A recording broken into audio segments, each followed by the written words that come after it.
Kembali wakil pilihan rakyat, kita masih berbincang mengenai figur parpol dan juga arah ke depan setelah kemudian keluar hasil quick count sementara. Bagaimana perolehan suara untuk pemilu legislatif 2014 yang penting untuk kedepannya adalah koalisi. Kita akan berbincang lebih lanjut. Sudah datang mulai yang sudah bergabung bersama kami. Sudah ada Pak Taufik Ridho, Sekjen DPP Partai Keadilan Sejahtera. Selamat sore, Assalamualaikum Pak Taufik. Waalaikumsalam warahmatullahi wabarakatuh. Kemudian selamat sore Mbak Elvira. Selamat sore. Kemudian ada Pak Fuad Bawazir, Ketua DPP Partai Hanura. Selamat sore, apa kabar Pak Fuad? Selamat sore, alhamdulillah baik. Bapak-bapak, kita ingin tanya dulu, kemarin sudah keluar begitu hasil sementara untuk quick count, tapi saya ingin tahu dulu tanggapan dari Partai Hanura Pak Fuad sejauh ini. Ya, pertama alhamdulillah ya Partai Hanura lolos dari parliamentary threshold ya.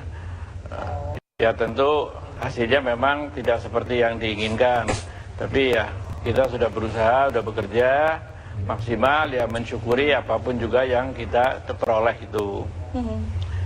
Dan tentunya kalau kedepannya ini kan semua orang akan melanjutkan upayanya dengan tidak ada praktis, tidak ada yang 20%, berarti kan semuanya akan saling membutuhkan, akan saling berkoalisi. Jadi saya rasa mungkin akan sulit dan mungkin tidak ada yang berani satu partai akan mencoba maju sendirian. Itu yang paling kelihatan sekarang ini.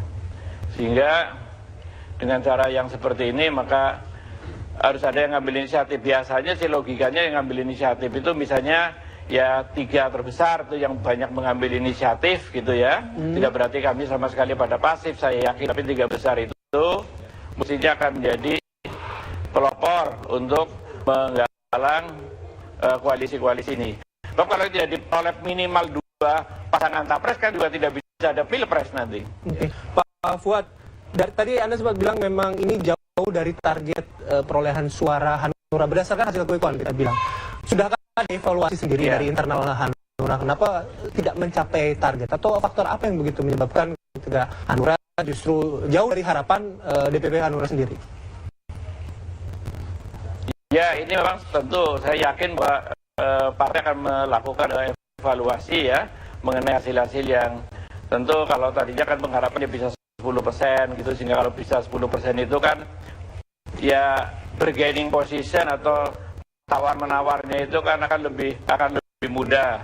Tetapi kalau seperti ini ya tentunya memang perlu evaluasi yang sangat mendalam gitu kan, apa sebabnya, apa faktor ini. Padahal kan upaya dari misalnya iklan-iklan, serangan-serangan udara segala macam itu kan sudah cukup banyak, tapi kan tentu ada hal-hal juga yang mungkin tidak kelihatan yang ternyata juga tidak bisa efektif. Itulah kenyataan yang harus kita terima gitu. Oke, kemudian bagaimana Hanura sendiri menanggapi dengan posisi Hanura saat ini?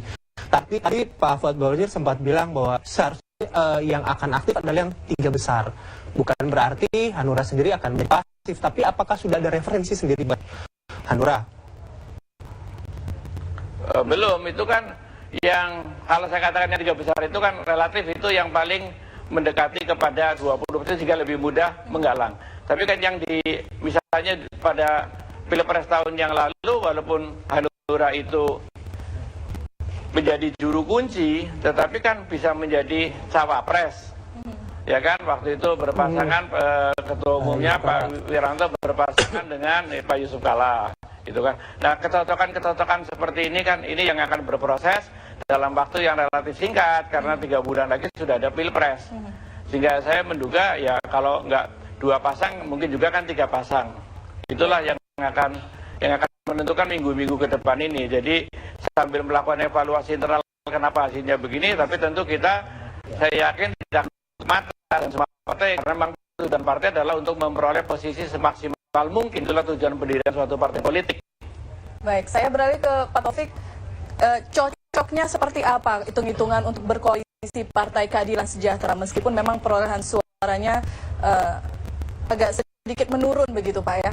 Tapi hitung-hitungannya seperti apa? Dulu di koalisi Setgap PKS nih terkenal yang agak susah dipegang ini. Tapi bagaimana untuk 2014 ini? Koalisi seperti apa idealnya?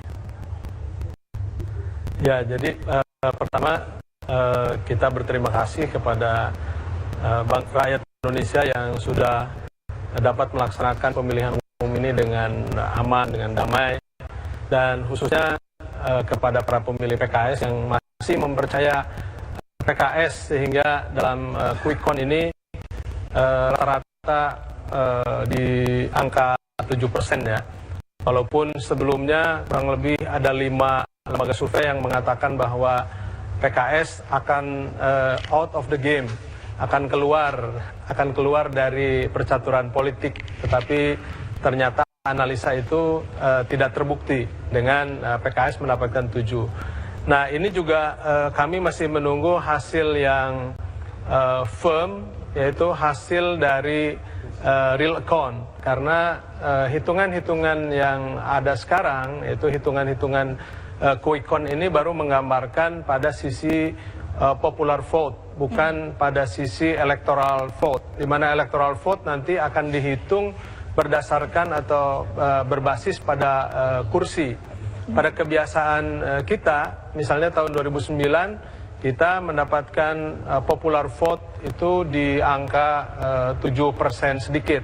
Kalau kita melihat hasilnya sih nggak terlalu jauh berbeda, artinya basis pemilih PKS itu masih tetap loyal dengan seperti tahun 2009. Tapi pada electoral vote-nya kita mendapatkan di atas 10% lebih kursi di parlemen. Nah, ini juga yang masih kita tunggu, mudah-mudahan angka itu menjadi angka moderat bagi PKS, sehingga inilah yang akan menentukan nanti sikap koalisi kita apabila kita sudah firm. Baik, Pak Taufik, Pak Fuad, di studio juga sudah ada tamu yang lain.